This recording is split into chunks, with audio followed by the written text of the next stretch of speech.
Bok. I'm Emilia Hart, the author of Weywardica and the Sirens, and I'm really excited to be here today with Hoću, knjigu, answering some questions from readers. So, first question. Your novels are rich with nature and folklore. If you could transform into any animal for a day, which one would you choose and why? Ooh, that's such a good question. I think I would have to choose a bird, maybe a robin, because it might finally help me conquer my fear of flying. Okay, next question. Both of your novels explore the idea of women who are misunderstood or persecuted by society. What is it about this theme that resonates with you, and how does it shape the way that you build your characters? That's a really great question as well. I think I'm just really passionate about feminism and the way that women have been treated throughout history.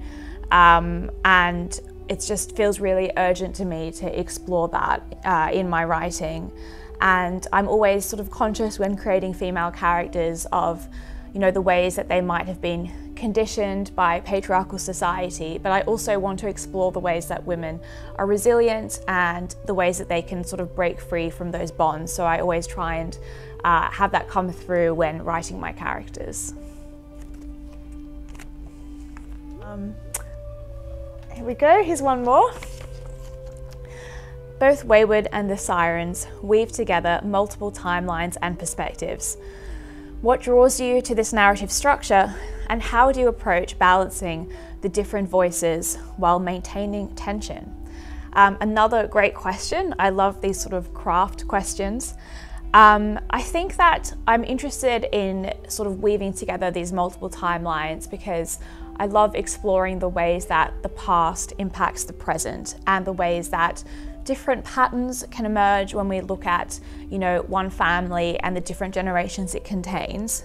I think that in terms of balancing the different voices, writing characters in different time periods can actually be quite helpful with that, because obviously a character in 17th century England will have a different frame of reference to a woman in the modern day, and so that sort of reminds me of different ways they see the world, and I find it easier to make that come across in their voices and make them distinctive.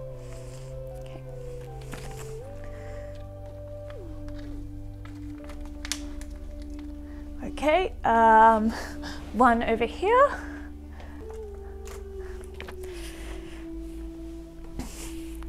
Your books have been described as literary witchcraft. What's in your writer's spell book? Tips and tricks for young writers.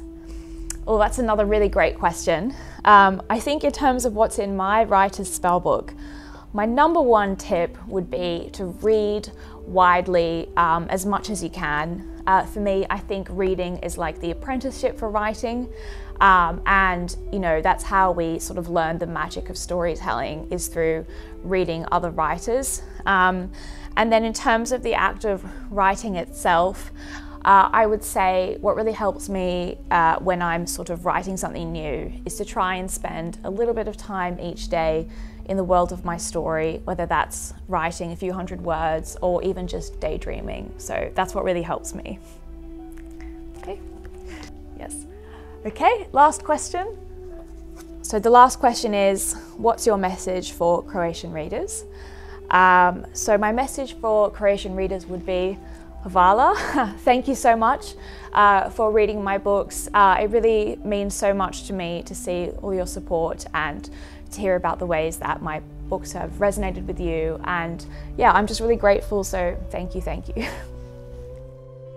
Thank you so much for watching today. It's been a real pleasure to be here with Hoću, knjigu, talking about all things books and writing. And yeah, I'm really grateful to you for watching and for reading my books. Thank you. Bok.